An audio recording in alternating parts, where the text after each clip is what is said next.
to the republic for which it stands, one nation under God, indivisible, with liberty and justice for all. Thank you, Beva. Okay, well, we'll just follow the normal format. I'm going to go through things fairly quickly because, you know, there's so much happening and the movie's an hour 20 minutes, so I need to speed this up so we can start the movie on time, or you'll all be here late. So, national events. You know, we've got a shutdown. And this shutdown is so much more important than just a border wall, a barrier, a fence, or whatever else you want to call it. It's about our national sovereignty. It's about being a country. It's about protecting the citizens within the United States with using our tax dollars wisely. The whole works. It has so much more to do than just the illegal immigrants that are trying to cross the border. That's why we elected him. And the main reason, I mean, Trump ran on, build a wall. And we want a wall. And we need to let everybody in Congress know that it's not his wall, it's our wall. And we need to speak up and get loud. So as you probably know, the Democratic leadership, just go ahead and sit down somewhere there, Laura. The Democratic leadership refused to attend the Department of Homeland Security briefing. So this was a week ago. What he did tonight was pretty cool too. So Trump sent a letter to all the members of Congress and attached the presentation that Christian Nielsen was planning to deliver to the leadership. The letter, and there's only 3 per table, so share. The letter that's on your table details the points that are in your presentation. So this is what was prepared for Congress. So he talks about how this crisis is different. We have drugs, we have criminal gangs and terrorists and, you know, a very vulnerable population. And the solutions we need are finishing the border wall, fixing TVPRA law to allow consistent treatment of unaccompanied alien children, and overriding the Flores settlement to allow families to remain together. So I think that all of you probably are a little more educated than I am, but I didn't know what in the heck all this meant. So just so that you know, TVPRA stands for Trafficking Victims Protection Reauthorization Act. Now that was passed in 2008. What it was done for, it was designed to strengthen the trafficking laws and govern the rights of unaccompanied children. And then the Flores settlement is an older settlement. It came about in 1997, and it set policy for the detention, release, and treatment of minors in custody of INS, which is now DHS. So let's look at these one at a time. So the TVPRA, you know, there's 2 main points of this law. And it applies, like I said, to the unaccompanied children from non-contiguous countries. So this doesn't apply to children from Mexico. This doesn't apply to children from Canada. This applies to the immigrants that are coming up through Central America or from Iran or wherever they're coming from that are not contiguous with the United States. So they're referred to the HHS office. So that's the Department of Health and Human Services office. And then within that office, there's a refugee resettlement office. And they've got to be referred to that office within 72 hours for screening and placement in the least restrictive setting possible. So this is what is supposed to happen to our unaccompanied children from Guatemala, El Salvador, wherever. They are placed in removal proceedings. They're placed in the care of a family member, this Office of Refugee Resettlement, or foster home pending their removal hearing. And then they're provided access to counsel to the greatest extent practicable to represent them in legal proceedings or matters and protect them from the mistreatment, exploitation, and trafficking. So what happens is that these children are placed normally within some type of a government agency to take care of them. And they have to do it within in some pretty quick situations, and the proceedings, of course, are so backed up that it's pretty darn hard to get anything done in a hurry. So now the Flores settlement, it applies to minors in the custody of the DHS. And this ended up in a lawsuit from one of our, and I think it was a good lawsuit, of a child protection type group for a child from El Salvador who was put into confinement in a multi-sex, multi-age place, so elder man along with this 15-year-old. She was strip searched daily. I mean, just ridiculous, incomprehensible things that were done. And of course, this required some legal intervention, and we ended up with the Flores settlement. So, but what the problem is the Flores settlement requires the forced separation of children from their parents.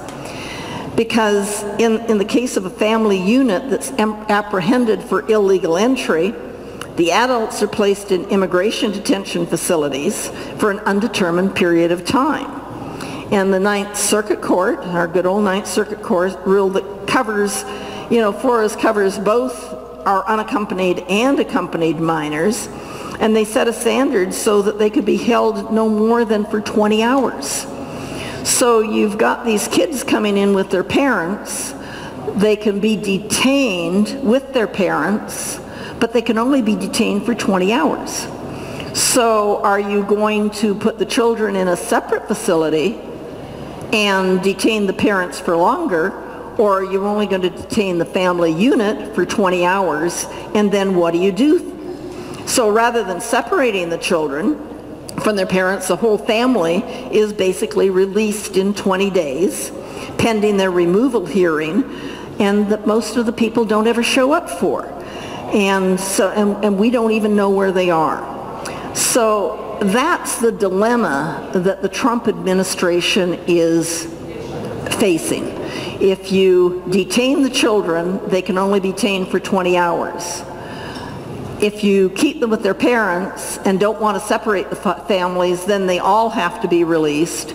And if you separate them, you're a really bad person that are separating families. So the whole thing boils down to laws that we've passed that we have not really looked at the consequences of. And, it's our Congress. They make the laws, and then they want the laws followed. But if you follow the laws, then you get eggs thrown at you. So it's pretty crazy. So that explains what he's saying as far as solutions, is that we need to really look at figuring out what TVPRA and the Flores settlement, how it's really impacting all of this, and getting on with figuring out what to do about the whole mess. Because, guys, we've got a mess. So again, this is the PowerPoint presentation that Christian Nielsen was going to give to your legislators. So when you look at the increasing drug levels, you see all the increases. I mean, 73% increase in fentanyl just in 1 year, 22 in heroin, and 38, in that other one that I can't read there, methamphetamines. Look what they seized: 282,000 pounds of cocaine, 248,000 pounds of methamphetamines, 65,000 pounds of heroin, 2,400 pounds of 24 pounds of fentanyl. 1.7 million pounds of narcotics are seized by the Border Patrol in 2018 only. I mean, think about it. This is crazy. This is absolutely crazy. So then when you look at, how Trump talks about that we have these bad people coming across.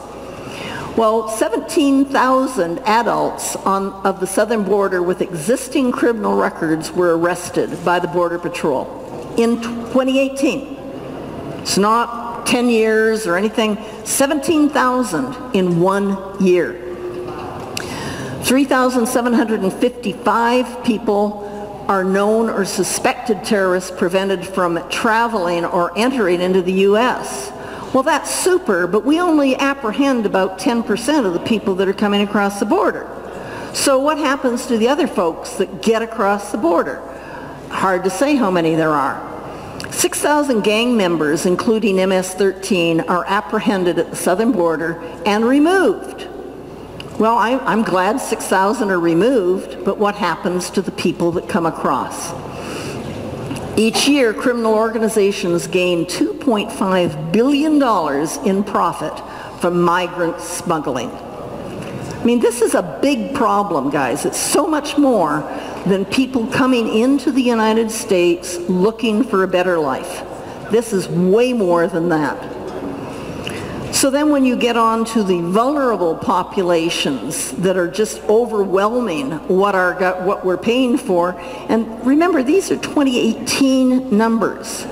And we have organizations that are helping these people to come to our country illegally. They think they're doing good work. And so when you start looking at these religious organizations, church organizations, etc., that are helping these migrants come up here, this is what they are doing to us. You know, you're looking at 60,000 unaccompanied children. What are we going to do with them? And 161,000 family units arriving in 2018, an increase of 50%. How do you handle it? How do we as taxpayers pay for this? It's not right.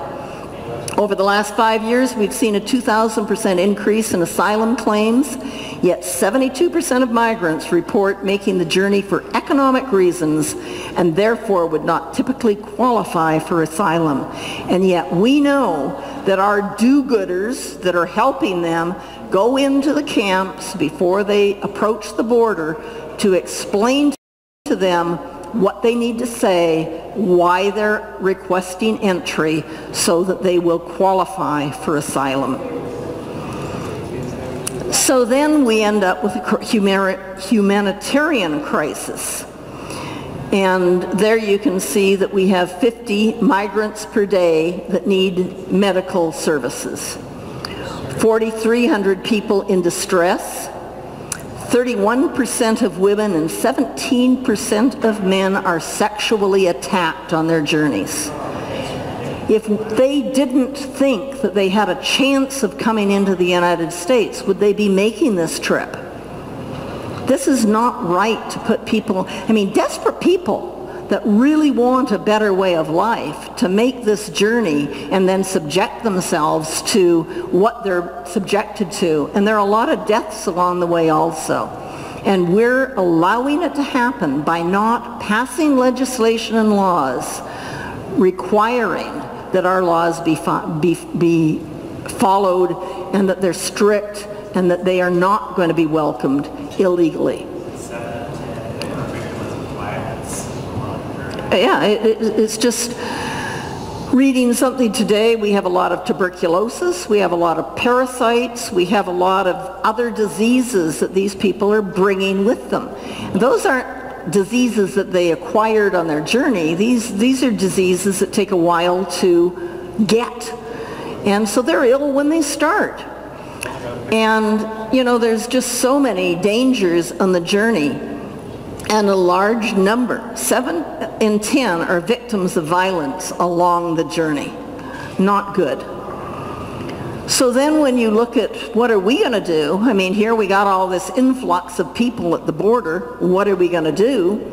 So you have detention challenges.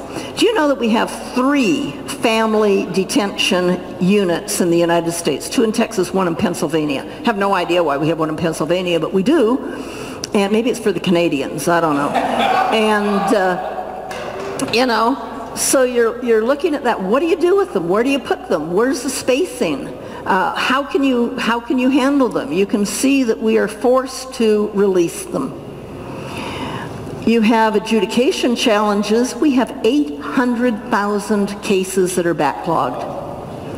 I don't care how many judges that you put in the whole works. It's how do you handle 800,000 cases? Only 1 in 10 of the asylum claims are actually granted. So what happens to the other 9 in 10? Well, they're wandering around in the country somewhere and they know damn well not to report anywhere. They're just going to stay under the radar. And then you have fraudulent claims that delay legitimate claims from being heard, delaying the protection for those. And I think a lot of you know that I became a citizen this year. Last year.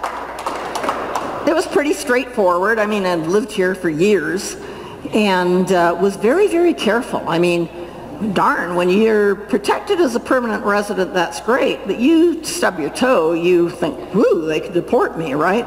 So there wasn't a lot to check. So I go in to do my interview with the INS guy, and he has this little teeny stack of papers, and then he has big stacks of folders. And so I was talking to him, and we ended up doing my interview in about 5 minutes, and he's allowed 30 minutes, so we ended up talking, which was really fun. And the big stack of folders are all the people that are basically lying in order to gain citizenship in the United States. So they have to really research and figure out, is it serious enough not to allow them?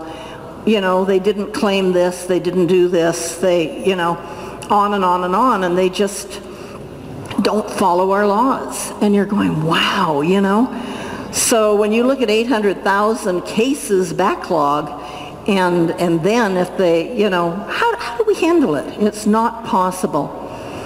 So when you look at removal challenges, in just 3 days, the Border Patrol apprehends more families than are removed in 1 year. Get your hand around that. Get your head around it, not your hand. The result is often a release with a notice to appear. Communities and charities are having trouble keeping up. And 98% of the family units and unaccompanied alien children are never removed. And so when we're talking about we have 11,000 illegals here, or 22,000, or whatever you want to say, we don't know how many people are here illegally living in this country. Excuse me. So when you look back at the first slide, the solutions needed, we have got to have a barrier. I don't care if we have drones that can detect that 10 people came across over here.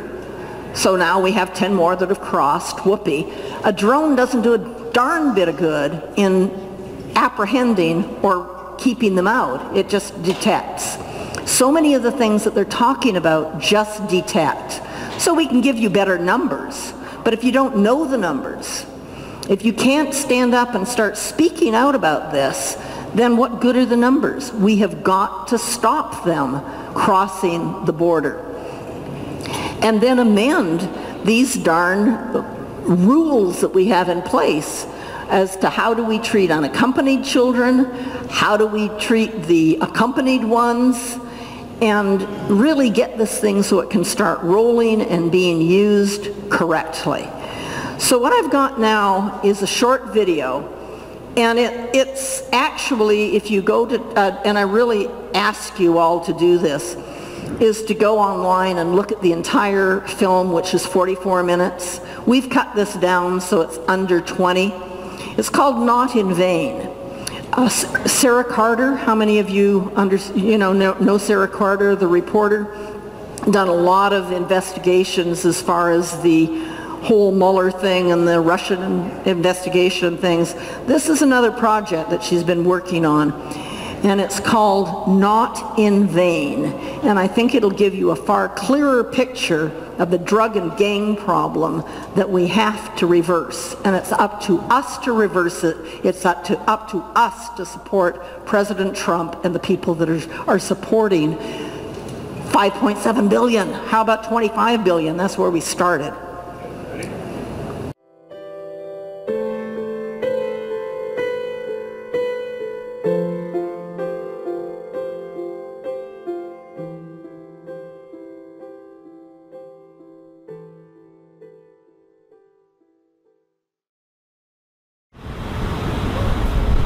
Part of the reason we're in Arizona, Chris, is because you were so adamant that this was an important place that isn't covered enough in the media. You know, this is really, in Arizona, the superhighway for narcotics, drug smuggling. You know, the zone that runs basically from, let's say, Aravaca, which is a town just northwest of Nogales, all the way over to Naco, has an enormous amount of drug trafficking, smuggling going on, besides all the illegal immigration and the human trafficking. Why do you think these drug cartels utilize this passage so much? You know, it's a broad swath of stuff. So you've got very sophisticated criminal operations that know how to move contraband, and whether that's drugs or people, they've got a wide array of stuff. As they're traveling through, the cartels control the smuggling routes. Robert Arce has worked both federal and local law enforcement. He served in both the Department of Justice and the Department of State. During one of his assignments, he spent 3 years in northeast Mexico, working the international narcotics trade. Whether it's a human smuggling or the drug trafficking, you don't cross through those routes unless you are paying to those cartels. If you're a smuggler and you're not paying and you get caught, the sentence will be death. They will kill you. According to the Congressional Research Service, there are 9 major drug trafficking organizations called DTOs or cartels operating in Mexico.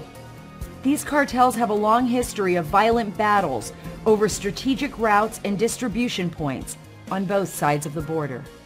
Well, right here in Arizona, the dominant cartel is the Sinaloa Cartel or Sinaloa Federation, but the Sinaloa Cartel is broken up into numerous groups. They have their U.S.-based groups operating out of Phoenix to include security or armed wings of the Sinaloa Cartel operating within the Phoenix area, protecting the drug houses and in charge of the distribution to send out onto the rest of the United States.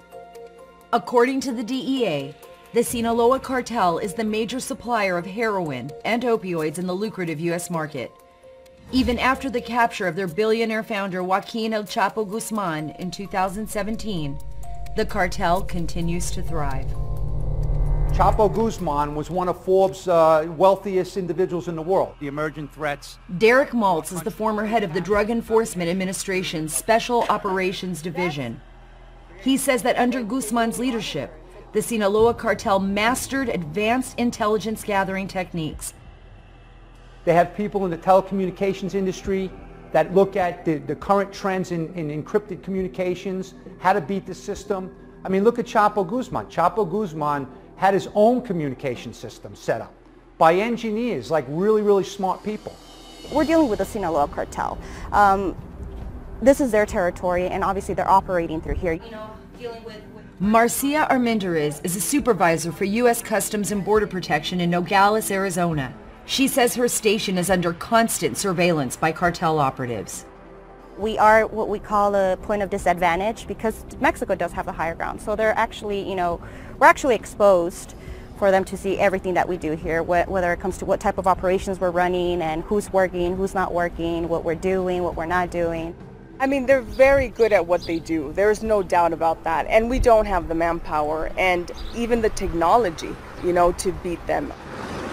Patricia Kramer is the Arizona chapter president of the National Treasury Employees Union. She says the cartels are an unconventional enemy that is feeding the opioid epidemic in America. Scary because the cartels, they have no policies, right? They don't have a headquarters that's telling them, no, you can't do this, and tying them their hands. They have no bureaucracy, right? They have no budget constraints. They have no policies. They don't have any real processes like we do in law enforcement to follow. So they're about making money, and they're going to do whatever they have to do to make money. They have all the money in the world and all the technology and the manpower in the world to beat us. And that's exactly what they're doing. That's exactly what they're doing. They're beating us.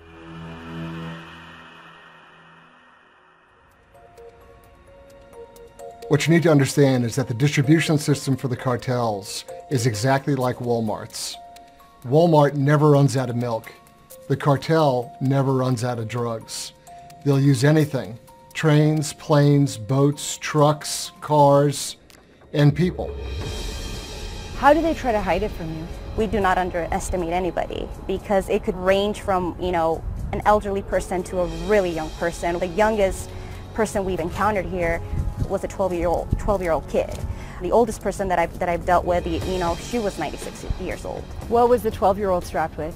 That 12-year-old had cocaine. Wow, and the grandmother? The grandmother had methamphetamine and heroin. When I was out in the field doing interviews, I was reminded of one thing. The cartels don't respect any living thing. They just don't care. They don't care because the cartels are interested in making billions of dollars. And in order to make that money, they have to control the points of access into the United States across the entire southwestern border.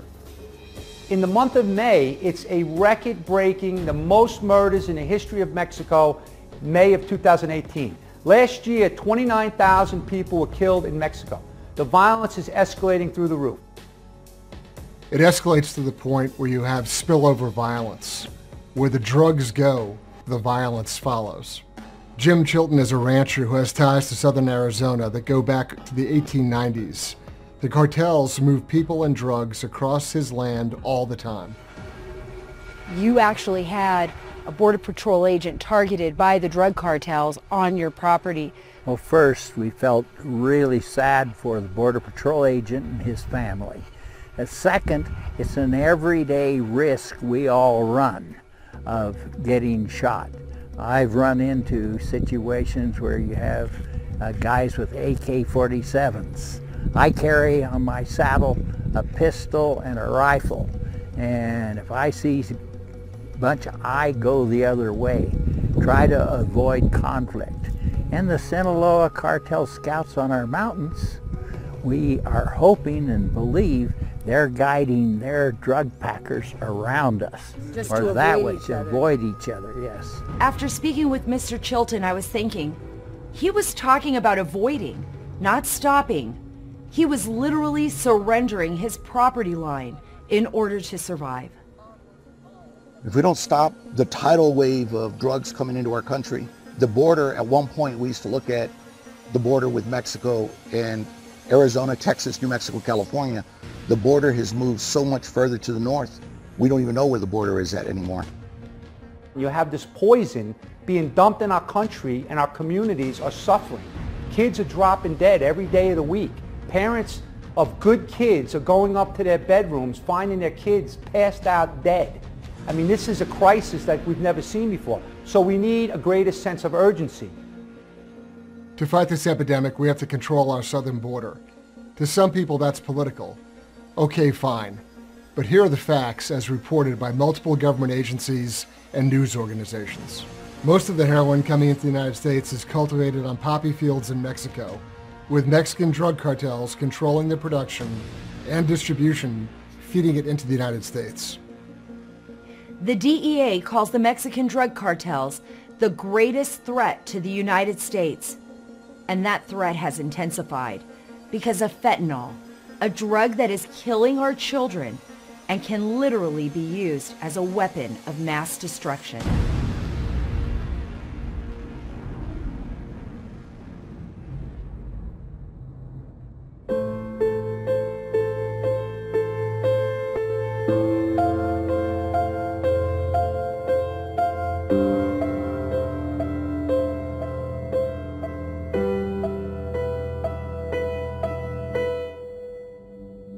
The Nebraska Highway Patrol pulled over a tractor trailer, 118 pounds of fentanyl, okay? According to the experts, that could kill 26 million people. You use salt and pepper, right? 4 grains of salt is equivalent to like 2 milligrams of fentanyl. So think about how small 2 milligrams, 4 grains of salt is. That's all you need to kill an adult. So if it only takes 2 milligrams of fentanyl to kill a person, that's worse than anthrax. The Center for Disease Control calls fentanyl the most prevalent and the most significant synthetic opioid threat to the United States. When you hear the word fentanyl, what comes to mind? Death. Daniel Baker is the chief toxicologist for the Franklin County Coroner's Office in Columbus, Ohio. as long as fentanyl use continues, that drug overdoses will continue and deaths will continue. Over the last several buys we have done with oxycodone, which is Percocet, the pills have been coming from Detroit according to the purchasee. And after getting those pills back, sending them off to be tested, they've come back to be tested as heroin or heroin and fentanyl mixture. What's frightening is I would say 40 to 50% of all the pills purchased from our task force on the street are coming back to contain heroin and fentanyl mixture now. And they're not what they were supposed to be. This undercover narcotics detective, whose identity we agreed to conceal, works on an opioid task force in Ohio. I have to ask the question, sounds so crazy, but it's so dangerous. What would it take to weaponize fentanyl, or if you had an accidental release of fentanyl, just maybe in a stop, with officers? That's an interesting question. When you're speaking of weaponizing any type of drug, I don't think you want to hear fentanyl or carfentanil in that discussion. My main concern would be the initial release of a large amount of a synthetic into the atmosphere, and then after that, devastation would be who the hell is going to clean up all the synthetics that's still in the environment. It's huge. Yeah, it's huge. The DEA threat assessment last year, they identified Central Ohio and Dayton as hubs for the Mexican drug cartel. Is this true? It is true. We do have a presence of cartel in Columbus area. So basically we have foreign narcotics organizations dividing up the U.S. to sell their drugs. Oh, sure, yes. How crazy is that to you when you think about that as an officer? Oh, back years ago it would have been crazy, but after seeing it and working around it and, working closely with the DEA on some of the cases, it's common practice anymore. It's just, we see it, it's there, you can't unsee it. How did this happen? Why was this allowed to happen? How did it get to this point? In my opinion, when you're talking about anything that's worth multi-billions of dollars, anything's possible. This undercover detective is based in Northern Virginia. He agreed to speak with me as long as we concealed his identity. His work focuses primarily on gang operations. Gangs such as MS-13 are the main distributors of street drugs. He says that shutting down the supply chains is a major battle because of how they are structured. What we're dealing with is that a lot of these gangs and cartels are decentralized. And by that I mean there's no central hub where everything's collected and then from there it's parted off to whatever destination it's destined to go. Rather, we have hubs across the nation, and as soon as those drugs get across the border, they're immediately sent there. And then from there, it's distributed amongst the gangs for them to deal and sell to their customers. So we have these hubs all across the nation. Now I'm seeing the scale of this crisis. So rather than look at the country as a whole, I asked the detective to take a step back and walk me through the distribution on a local level. He said the first step is to understand gangs and how members get into the United States. They go out to Border Patrol and then they basically say, this and that, but then also take it to the next level where you may have an adult who's associated with the gang, and they'll say, hey, cut your hair, shave, cross the border, and when you cross the border, you're 17, and then we'll take you, and then that person who's 23, 25, or 30 years old is now placed in a high school. And now he's in charge of recruiting girls and other males into the gang. I mean, you look at MS-13. What's their motto? Rape, kill, and control, right? And these guys, I mean, they are taking machetes and chopping kids apart.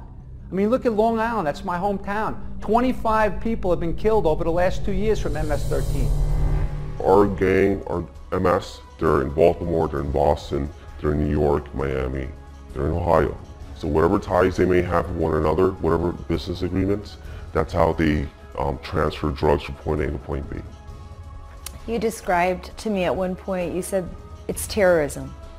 They operate like terrorists. They are terrorists, and I'm referring to MS. The way they operate, the way they do what they do, they're able to control a whole neighborhood hostage.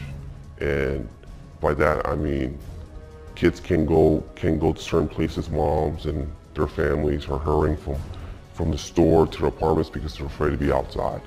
Did you describe some of the people as monsters, or you described it as terrorist acts? I think it's evil, and I'm not being over dramatic, it's just evil.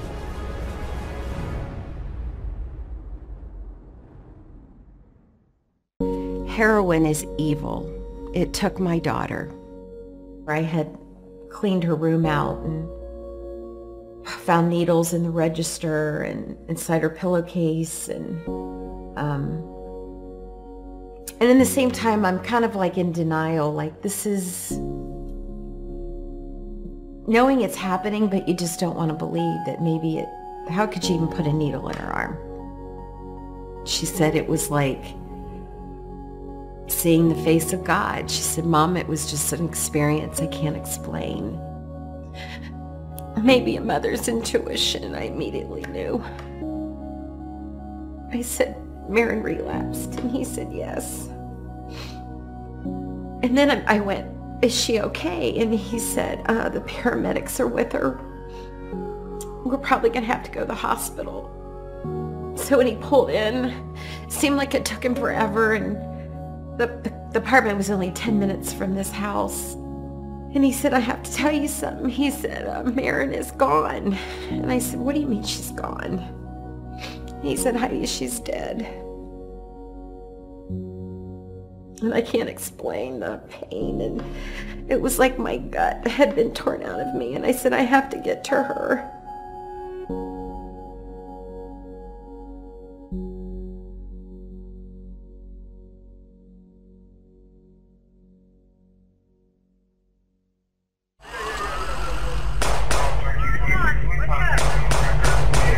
Hey, wake up, bud. Wake up, man. Kids are dying. It's as simple as that. Kids are dying, we're dealing with it, and I think we don't pay too much attention to it, and that's because we don't like to accept it, because it's ugly.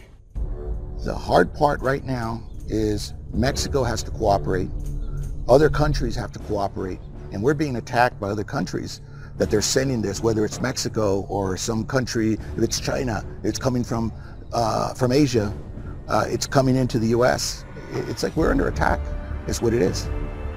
Here's my solution. A one-sentence order to the Department of Defense. Secure the southern border of the United States. Declare the cartels to be foreign terrorist organizations, FTOs. They're currently designated as foreign transnational criminal organizations, and that just isn't cutting it. When they're declared to be what they are, terrorist organizations, you give the Mexican government a choice. They can cooperate and get on board and help us to fight them as what they are, terrorist organizations, or we can do it ourselves. But making those designations would change the playing field dramatically. This epidemic is killing our nation, our communities, and our kids. We have to end this crisis now and ensure that our efforts are not in vain.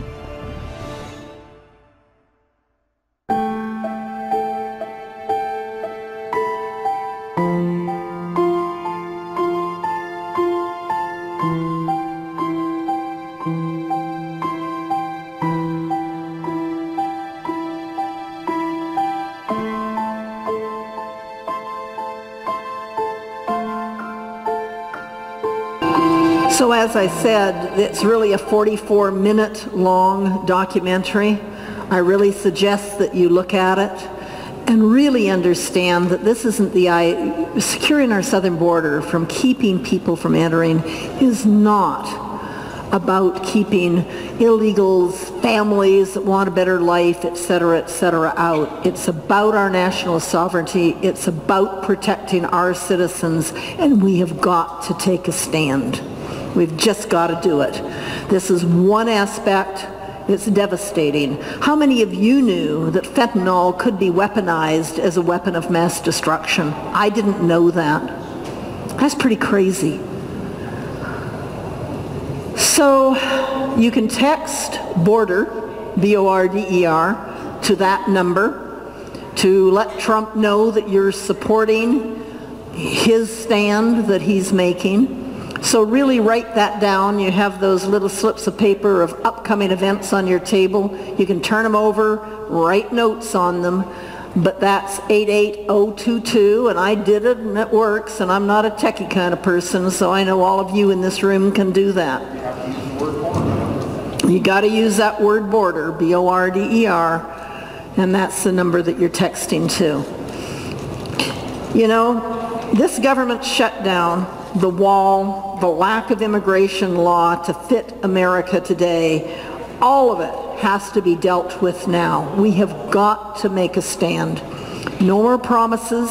How many promises have you guys heard? As far as, you know, give amnesty, then we'll secure the border. Do this, then we'll do this, you know, and none of it's happened. They have passed laws to fund border walls, but then they don't appropriate the money. As Beva and I were talking today, that's the oldest trick they've got. They'll pass the laws that we want them to, and then they don't appropriate. So you can't do anything if you don't have the money for it. You have got to start calling our representatives, our senators, this whole mess out and let them know that you're a hell of a lot smarter than they are. I'm tired of all of this, and I hope all of you are also, because this has got to stop. It's time for all of us to go to work. So your voice needs to be heard. We have put, and this is the very last item on your event sheet, we've put a PDF that gives you important contacts. That's the URL, but like I said, it's on that little sheet that's at your tables. It's actually 6 pages. So I didn't print out a lot. There were a few up there on the table. And it goes into not just our Washington state contacts as far as the governor and our reps and our senators. It goes into our county people, it goes into our city people, and it goes into the federal people. And if you download it, those links are live for you. So you can be emailing people and you can be doing what you need to do. There was a question back there? Oh, you're a waitress, Stephanie. The gentleman's waving at you. So it's a very comprehensive list. So download it. Let Trump know that he's supported. And I would suggest that you do this every day, not just thinking one time does it. Do it every day. Let your representatives and senators know, and you need to start flooding Cantwell and Murray's email boxes and anything else that you can do, and let them know that this political game they're playing has got to stop. This is our wall, this is our border, this is our country, and we want control of it. And looking at all of this, you know, we've got to stress no amnesty.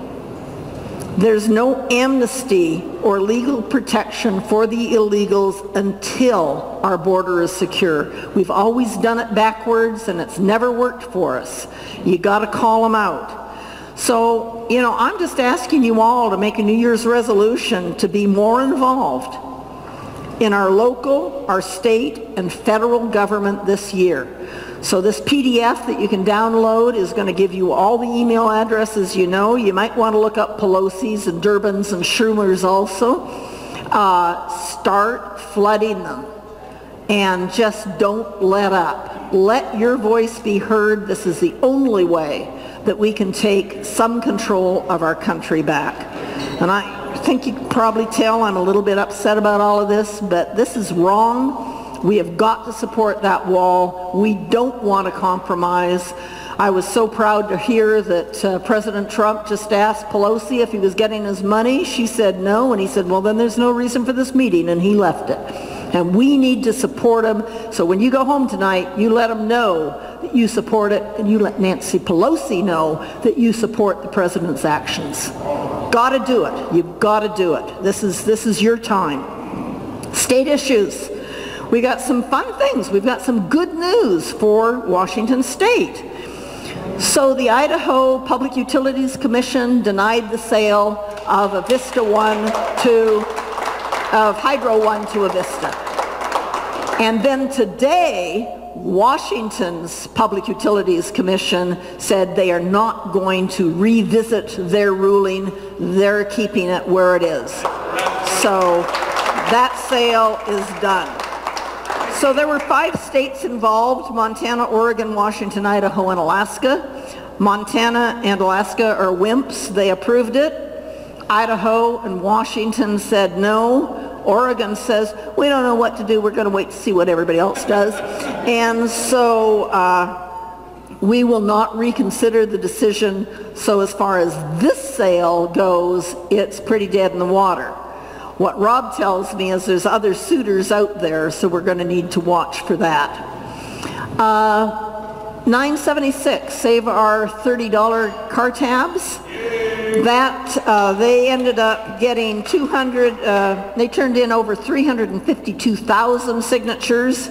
They needed approximately 260, so this will be on the ballot in November of 2019. So again, we need to thank Jack and Mike Fagan along with Tim Iman for continuing to really watch out for us. So again, that, to my way of looking at it, was some pretty good news. So if we go on to Spokane County, you know, this is old news, but it sort of slipped by me without a lot of attention here. I didn't notice it. So back on December 11th, Mary Cooney was in Olympia, and Josh Kearns and Al French did this, and they voted to stop negotiating with union contracts behind closed doors. And so what the resolution states is that copies of any bargaining proposals will be posted on the county's website within 2 days. Notices will be posted before all bargaining sessions, and negotiations will take place in a manner that is viewable by the public in real time, either in person or on video. So this transparency policy follows several years of lobbying. And that was actually lobbying by what we call the Libertarian-leaning Freedom Foundation. They do a lot of good work, and I really suggest all of you support the Freedom Foundation. Another little thing, a gem I found on the Freedom Foundation, is that they've had 25% decrease in SEIU's membership because of the independent healthcare providers have finally been told that because of the Janus ruling and those kinds of things, that they do not have to pay union dues. They don't have to belong to a union. So Freedom Foundation, good organization, follow them. This slide here, I found, you know, I have 2 sides there of a safer software as far as the other. And that safer software is an interesting story. What it is an effort to reduce jail overcrowding with more emphasis to determine which defendants should remain in jail and which defendants could be released. So this is all a pre-sentencing type of thing.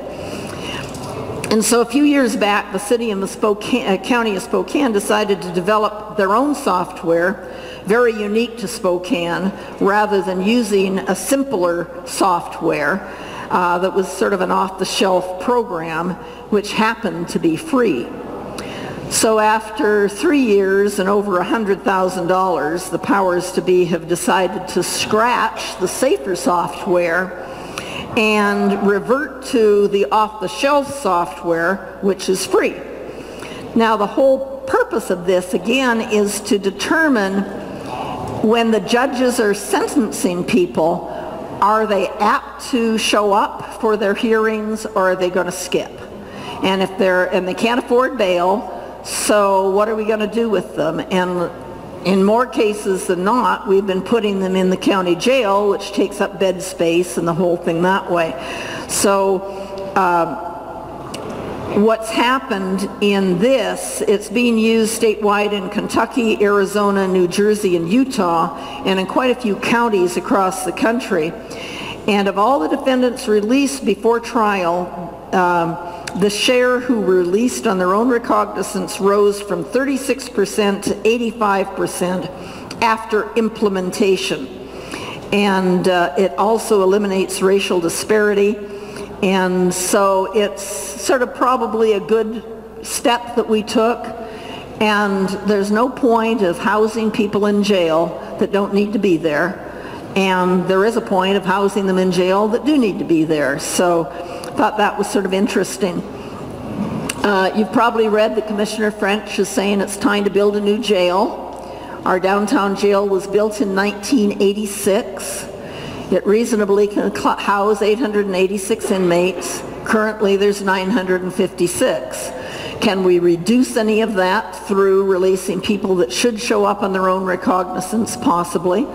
There's other factors. We have determined about 140 beds for federal type issues, not county ones, that maybe if we need the beds, we should tell the feds to get their own beds and we'll use ours for our stuff, that kind of thing. But there's a lot of things going on, and there's going to be a big push for a new jail. On to the city of Spokane. I want you to know that Spokane does not, I repeat, we do not have the 5th highest homeless population in the country. That was total hogwash that was being reported, and if you read it quickly, it's looking like, oh my gosh, Spokane has a tremendous homeless population. What it is, it's classified as having the 5th highest level of homelessness in what HUD calls other largely urban areas. So it doesn't consider Seattle or New York or San Diego or Los Angeles or other things.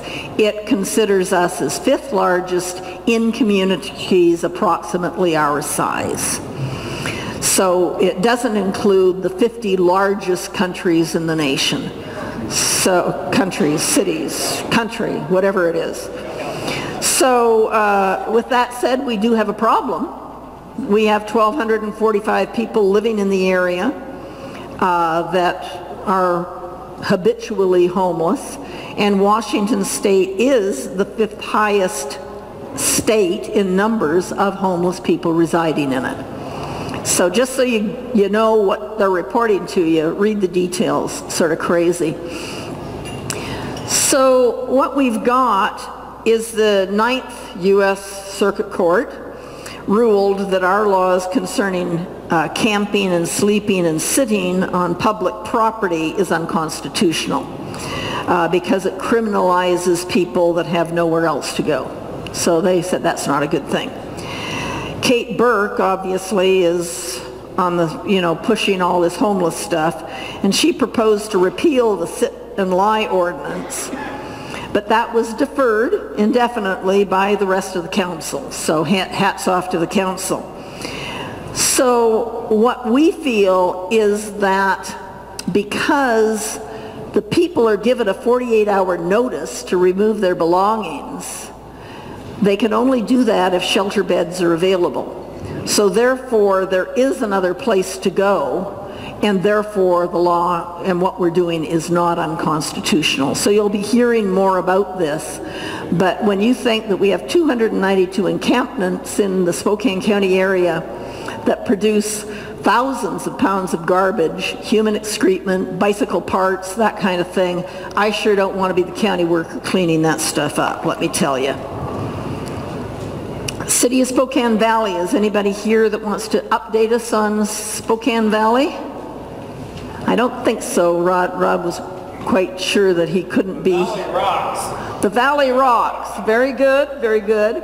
And I want you all to remember that we have elections coming up for for all our city elections are this November. So this is going to crank into another political season, and I know many of us in this room want to see that the Valley gets a little bit more conservative. What I'd like to see is that the Valley stops building so many darn apartment complexes in it, because we are absolutely changing the demographics of our county. So it's not just the Valley, but the more housing we get, the more low-cost housing we get, the more this we get, etc. We are not staying a conservative constitutional area.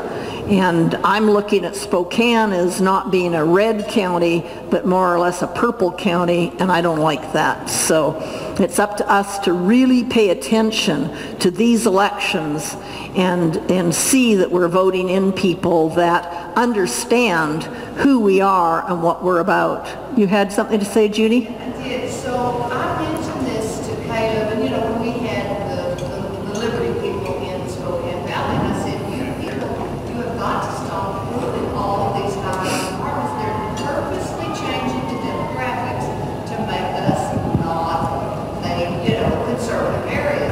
And they said, well, no, they have property rights, and if they want to do this or that, then they should do it. So it's not necessarily who you get in, but what they're on. So my question to you is what board or commission can you be on in the city of Spokane, the city of Spokane Valley, the county of Spokane, that can have input to these kinds of decisions that we're talking about? What can you do? None of you have an idea? I think you can look, what's the building planning? Do they need planners? Do they need this? Do they need that? You guys have got to get on these boards. We have a person to speak. Yeah, we were talking about this on the phone earlier today, Cecily, if you'll remember. There is a planning commission that is a citizen-oriented committee there, and they're always begging for people. The best way for us to have an impact in the county as well as city of Spokane Valley, go to your commissioners and get a list. They have a list of everything from cemetery districts all the way up. Get on one of those boards. They're the ones that make the recommendations. They're the ones that talk to the leadership and get it through. The apartment complexes are bringing in young people, which is wonderful, but we are increasing growth in the city of Spokane Valley at a huge rate, and they're not conservatives. That's right. And we all know that our young people, unfortunately, most of them have gone to public school and they are not educated. They don't understand our government. They don't understand our Constitution. They don't even understand that we're a republic based on law. May I add to that? Add. One of the problems with this building code is that everything we do in Spokane that's building code-wise comes from the International Council of Building Officials. That is a worldwide organization. I left California construction because of this. It was nuts. It was absolutely nuts. It wasn't what people needed in their community. It was to make everything the same. So part of that structure is to require that, well, you probably wouldn't know the area, but in Southern California, there's a wonderful area called Diamond Bar. It was a gated community. It was thousands of acres of beautiful estates with beautiful homes in a gated community. You can't build that anymore. If you want to build that, you have to have a percentage of medium income homes, and you have to have a mandated percentage of low income apartments. And you have to put them in your midst. And that's not right. That's not freedom. We have the freedom and the right to live where and how we want to. And so what do we need to do is we need to revolt against that. We really do. And we have an organization that works on that, so we'll get into upcoming events here and talk about that. So we're going into upcoming events. You guys all have your slips of paper, half sheets there. And like I said, there's one event that didn't get on there, so I want you all to have pens handy so you can write the information down. So Ponderosa Women, they meet tomorrow at their normal meeting place, Red Lion River Inn. Chris Cargill, who's the Eastern Washington Director of the Washington Policy Center, will be updating you on what's going on and what we're looking forward to in 2019. There is a luncheon cost of $20. You're a little bit late, but you can still call that 879-4058 number, and I know they'll serve you. And if they don't, you'll just eat lunch later. Not a big deal. The Friday Republican Coffee Club. We used to call that the Friday Morning Breakfast Club, and Rob turned that over to Tom Horn, I believe. And but it's still the same. It's 7 a.m. It's at the Something Else Deli. Steve Corker, I don't think I'd get up at 7. Excuse me. He's recounting his experiences working in Moscow after the fall of the USSR in the early 90s. And I got to tell you all, since I retired, I don't like going to early morning breakfasts. Rob will tell you I went once in a while, but very seldom. The admission's $5. There's free coffee.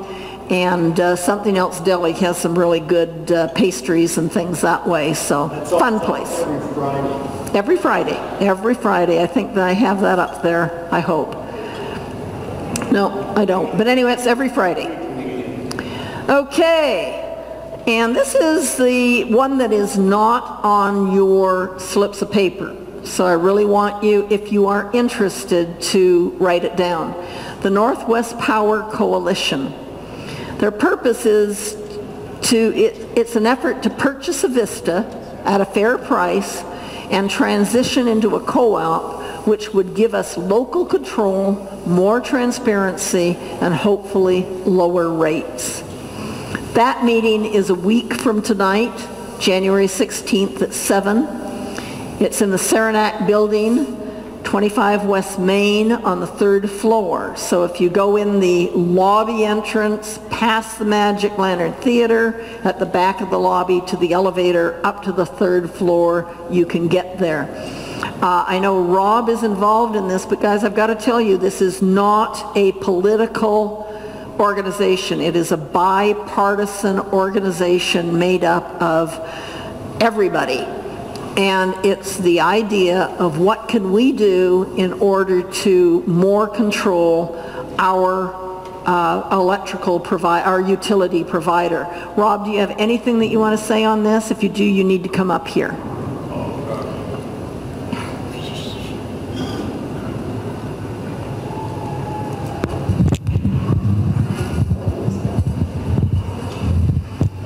Well, this is a bipartisan organization. In fact, it's all across the spectrum, so it's a mixture of progressives and also John Bircher's Tea Party type people. Lowell White comes to it, and so does Ron Davenport back there, John Christina, Cindy Zabataki has come to it, but and then an equal number of progressive, probably more progressives because they work better collectively, I think, than we do.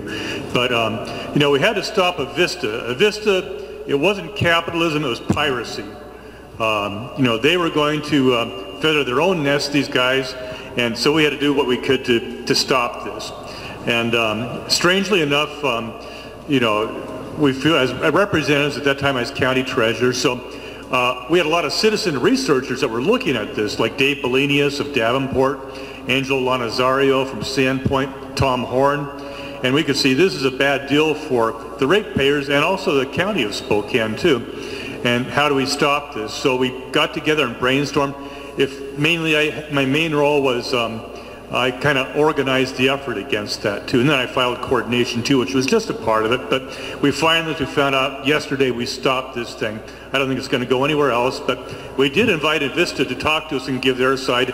They mentioned that if this doesn't go through, they had 4 more suitors that were interested. And we don't know who they are. I don't know if they're foreign entities or if they're local or what, but I think the best thing is if we take it into our own hands. We have local control, we have more transparency, we're not paying millions of dollars to these people, we are paying them as public servants, and as you know, I tend to go libertarian, but that's because I'm for what works.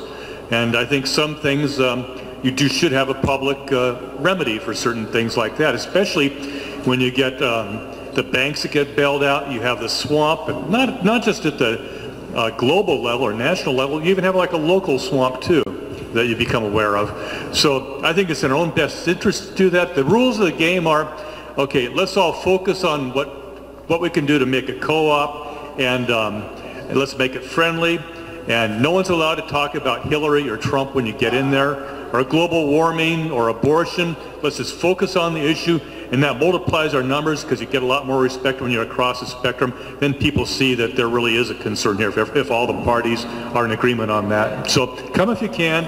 I've learned a lot from it, and I've made some new friends all across the spectrum. And And the nice thing is, if you do disagree on something, you go out and have coffee with them, and I've learned a lot from that too, and hopefully they've learned from me. So that's it. It's all good time. It's activism. Thank you.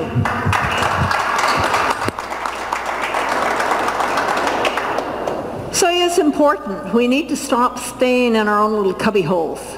We need to get out. I really appreciate Beva being here tonight, and I really invite some of you to go to the RSC meeting, which I'll have a slide on in a few minutes.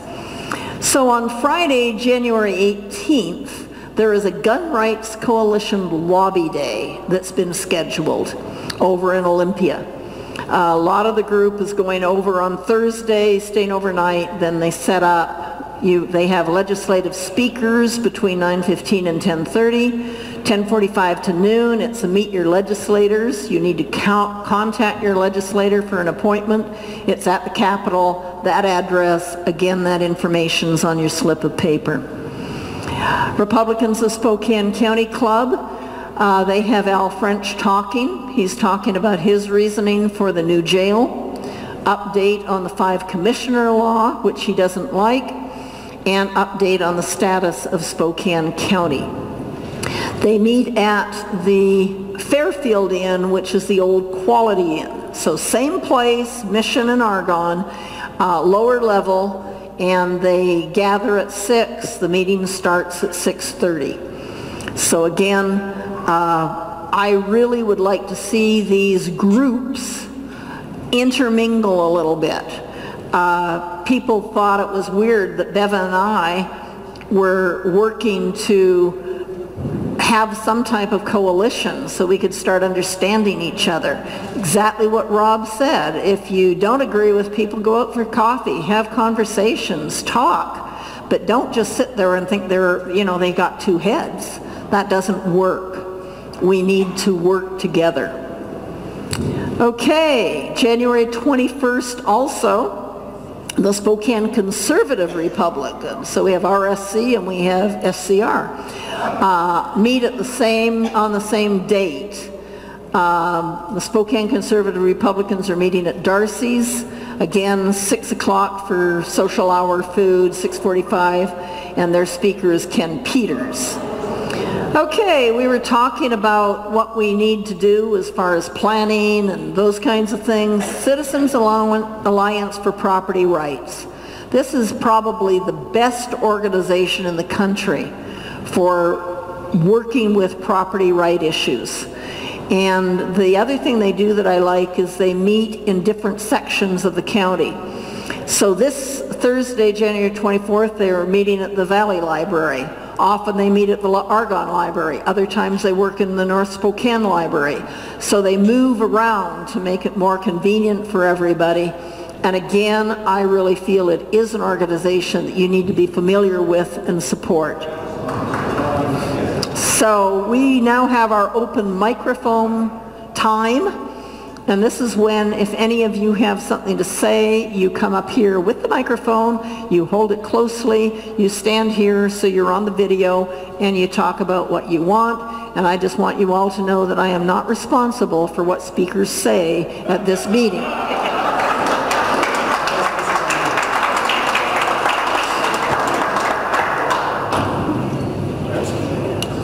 So anybody want to come up here?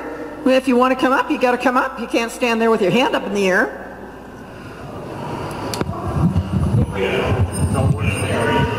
Stand right here. The video that we watched on drugs and the border really caught my attention. And I don't have a statement, but I have a question, maybe just to challenge your thinking on this. The old expression from follow the money, the deep voice in the Nixon days. There's an awful lot of money in those drugs. And there's common, if you're for open borders, if you're for trying to get all the big cities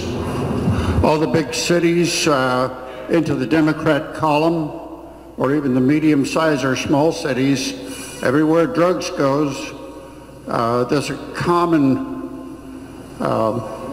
clientele or voter base, and I'm wondering how much of that money is channeled into supporting candidates that are against our beliefs.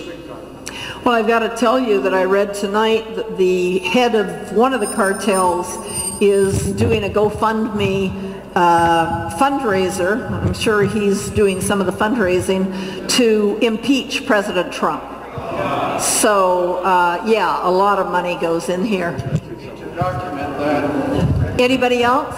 That's oh, me. John's going to talk. I'm even getting in the box here so you don't throw anything at me. So during the holidays, my son and I were talking, and he said we were having a political conversation, and he didn't like it too much. 50 years old, you know, I mean, I'm like, wow, you know, but anyway. So he told me, he says, Dad, he says, you know, there's just no hope for this political situation. And I said, well, especially if you're not going to try to do anything about it, there's not. And he said, well, have you watched Narcos? Yeah.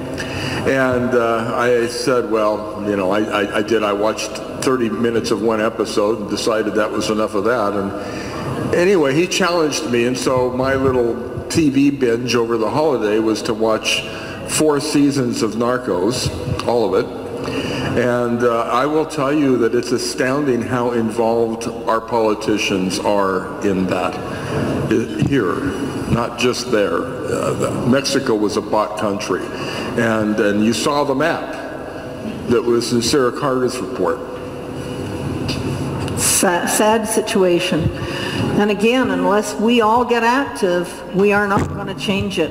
Is there anyone else that has anything else to say? Jeff, and then go ahead. Real short. I started a new hashtag on Twitter and Facebook. If you post anything regarding the wall, if you could put the hashtag symbol and then my wall, and just see if we can make that go viral. It is our wall. It's not Donald Trump's wall, it's our wall. It's to protect us. Thank you, Jeff. I just wanted to say about what Cecily said about the public schools and not being educated. I went to St. Al's kindergarten through 8th grade, and I'm a junior at Gonzaga Prep. And I have never heard anything political or anything educating any of us about any of these matters or any national events at all. And I just think that it's kind of an issue and it should be thought about and resolved eventually. So, yeah. Thank you. Thank you. Now, I would like to see young people here at this meeting. If you can figure out ways that we can entice them to come, let me know, other than paying them because I don't have any money. Well, I had to beat him. Actually, I have a question. Is that open? Sure. I've seen on, there was an email that went around.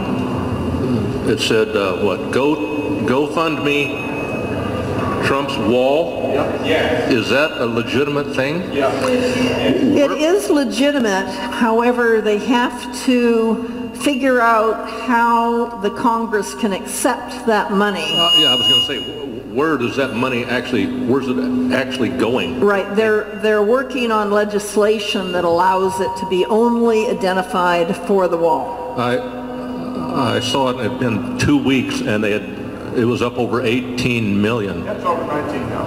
Huh? Yeah. 19 now. Right. Yeah, so they are working on it, but it is sort of an interesting situation. So I'm a small contractor. I have 4 guys that work for me.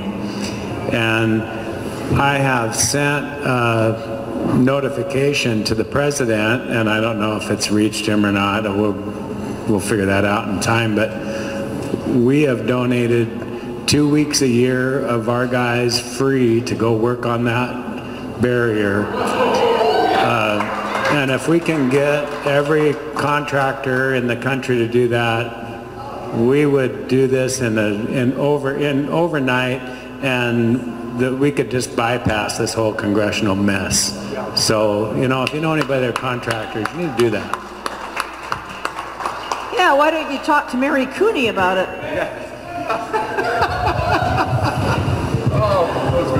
Okay, anyone else?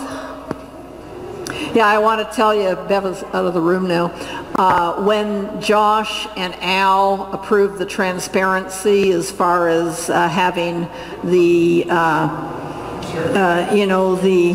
union contracts talked about transparently, Mary was in Olympia, and when questioned about it, she says, I really don't know anything about it, because she has to protect her situation as far as being married to Max Cooney. We all knew that that would interfere with her job as commissioner, but she, quote, denied that it would. You had something to say? No, I was trying to get waitress. Oh, waitress, we have somebody over on table 70. Okay, well, we will go on now. Obviously, we do need some funds to keep this thing going with cables and lamps and goodness knows what else all that John creates here to keep this going. So contribution canisters are over here. Appreciate your support. And now is time for tonight's movie. And John, you might want to say a little bit about why you chose this movie. Well, it's been lingering on my board we wanted to play it 4 months ago. But there's been so many really important things that have been up that we just kept pushing it off. But this is it's not an exciting movie. So, God bless you if you need to go home. I can understand it. It's a little boring. Just don't go to sleep. But the thing is this is another Peter Schweitzer involved production. This is real research. This is the research that broke here just 3 months ago that proved without any question that all of the transactions between us on social media with Google, through our computers, Pablo Escobar in Mexico, everything that's been out there has been captured, every bit of it. And so you have that, then we have Facebook, and we see the situations that they found themselves in. We have Twitter. So this is the movie that was released 3 months ago that explained what that's all about. So nobody gets hung at the end. There's no grand jury that strings everybody up. There's nothing like that. It's just to really let us know what it is and help us to focus on the fact that it's not really going to change. It's out of our control. So be a little bit wise. Be a little, you don't have to be. I don't want to say that I'm so careful, but I'm not going to say things that are stupid, because why would I do that? So why would I do that on Facebook where it's going to be cataloged? Just the idea. And like I said, y'all should break your fingers and not use the stuff, but that's okay. All right, Miss Sister, are you ready? I'm ready. Let's go.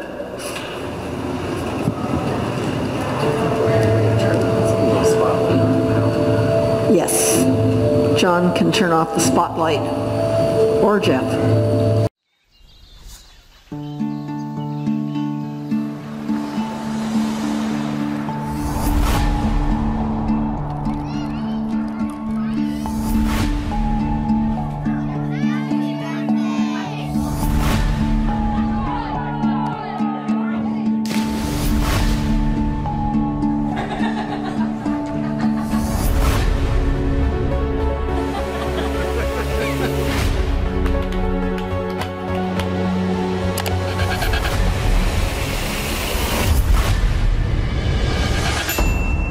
Google and Facebook, they don't sell you anything.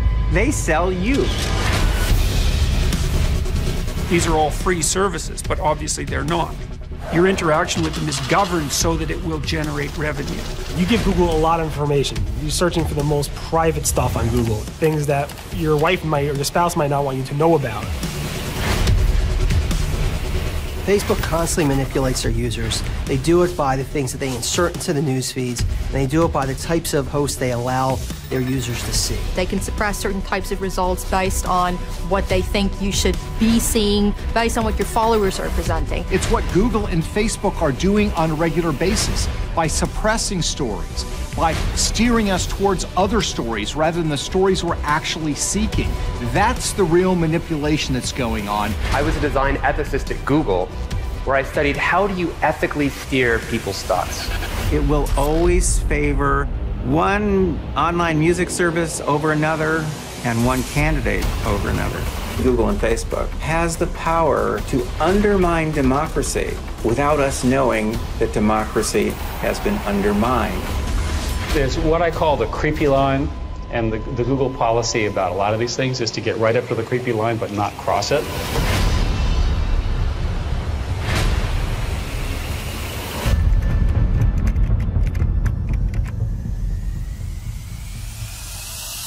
Google crosses the creepy line every day. If they have this kind of power, then democracy is an illusion. The free and fair election doesn't exist. There have to be in place numerous safeguards to make sure not only that they don't exercise these powers, but that they can't exercise these powers. The internet belongs to all of us. It does not belong to Google or Facebook. I mean, we have empirical evidence that Google is participating in self-serving bias in a way that directly harms consumers. As a society, as a democracy, anytime you have concentration at the levels they are in the information sector, it should be concerning because they really are now more powerful than governments. They are a form of regulator, but they are a private regulator with no democratic accountability. I can't believe in a system in which the power is separate from the people. We're talking about, some pretty arrogant people, in my opinion, who think of themselves as gods of sort and who really want to have a complete hold over humanity. So these are basically big mind control machines, and mind control machines, they're really good at controlling minds. It's going to be harder and harder to fight them if we don't do so, I would say, as soon as possible. The more rope we give them, the sooner we are all hanged. I don't believe our species can survive unless we fix this. We cannot have a society in which if two people wish to communicate, the only way that can happen is if it's financed by a third person who wishes to manipulate them. The traditional notion of totalitarianism was resting on the premise or the idea that a government would try to achieve total control over your life. And they would do it by using the might and muscle of government to do so under compulsion. Well, today we essentially have a totalitarian force in the world, and that is these large tech companies. But guess what? They didn't use stormtroopers, they didn't use the gulag, they didn't use the arrest of political prisoners to accomplish it. We all opted in to do it ourselves. We volunteered for this arrangement. And we live in a world today where these tech giants have a level of control and an ability to manipulate us that Stalin, Mao, Hitler, and Mussolini could only have dreamed of. The power is immense, and we are essentially trusting these large tech companies to make the right and good decision for us. I, for one, am not prepared to cede that level of power to these individuals. In the meantime, if the companies won't change, delete your accounts, okay?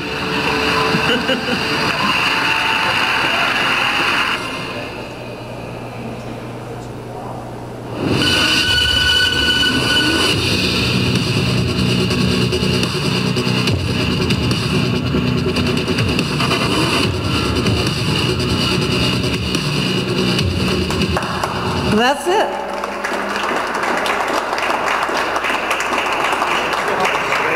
So there are other search engines that you can use, and I really think you should delete your Facebook accounts.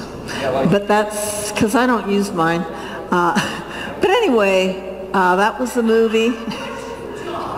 John and Julian's here, and he's pretty up on all this kind of stuff. I mean, what is a good search engine to use? Is there one? On and on and on, so come on up here and people talk about all this, because don't talk to me about it.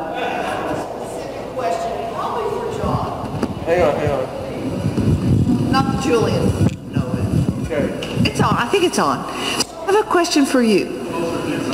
So I use Start Page, which is good, except on my computer it goes through Google. That's what Start Page is. And that's okay? Are they still watching you? Can they still track you? Do you know? I see everything you do in my dreams.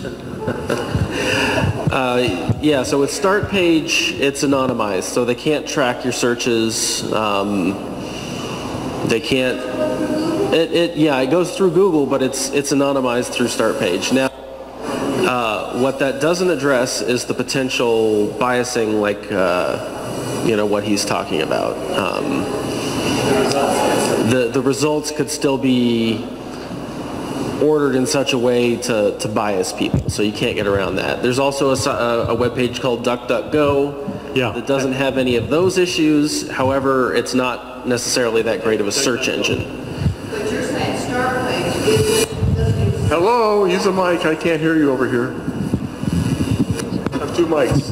So are you saying Start Page doesn't use similar algorithms or whatever it's called to Google because it's powered by Google? Yeah, it doesn't really do anything other than do a Google search for you. So everybody that uses Start Pages, all those Google results are aggregated. They don't know who's searching what. It's just a big hodgepodge. It's so much noise they can't do anything with it. But your list on Start Page is the same list you'd get on Google. It's just they can't track you? Yeah, basically. Although, so the other thing that Google does, and this was one of the reasons that Google got so big in the first place, is they start to learn about your preferences, and they send you websites that they think are going to be more relevant to you. And so, like for instance, if you sign out of your Google account and do a Google search, you'll get a different list of sites than you would if you were signed into your Google account when you do the search. And so when you use Start Page, it's like you're signed out, so you're getting a completely uncustomized Google search. But it's still able to control what is coming up. Oh yeah, They're still able to control. Google sets Google's the order doing for all that okay. stuff. Yeah. Thank you. Any other questions? Oops, just a second here. Okay. Talk? Yeah, I felt the film was sort of biased in one direction, those who are not informed. But actually there's three different groups. There's the people that don't use the internet and get their sources from outside. Then there's the people that use the internet or Google or Facebook and get sources from outside. And then there's only people that use the internet. There's three different groups. And I thought they were biased towards one particular group. And as we learned in the previous stuff, over 75% of the news that people are getting now are from the internet. So there may be three different groups, but there's one very large group in those three. I'm thinking of, if you take them, those two, Google and Facebook, if they were doing anything that was not in accord with major multi-wealthy people, Soros, Rockefellers, Rothschilds, they're using tools, but they're not the ones. If they were out of line with that, they'd be wiped out. There's something that started about in the 1930s called a march through the institutions. And it was, you've heard that phrase, march through the institutions. I have actually taken it back to November 12th, 1905, 1/5 of a mile exactly from the Twin Towers at the Fulton Restaurant. Yeah, you list a who's who in socialism. And they started a group that went all the way through the first half of the last century. It included John Dewey. The Education Association started brainwashing. The fertile minds were done back then. Google is just making it happen quicker.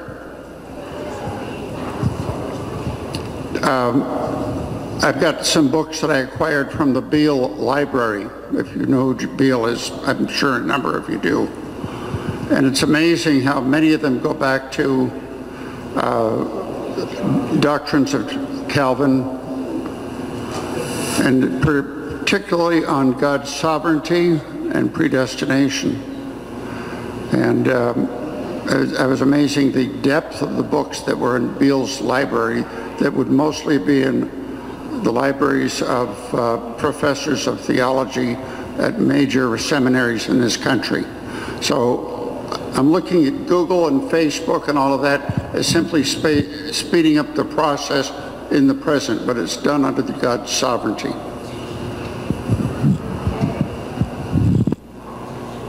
All right, well, that was the movie, that was the meeting tonight. I don't even want to see you again next month unless you download that list of contacts and start contacting our government officials and letting them know what we want. Because you've got to have your voices heard.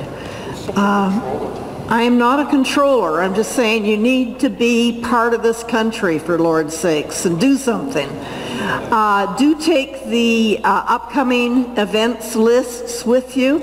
Know what's going on. We'll be back on the second Wednesday of next month. Not sure where, but watch your emails.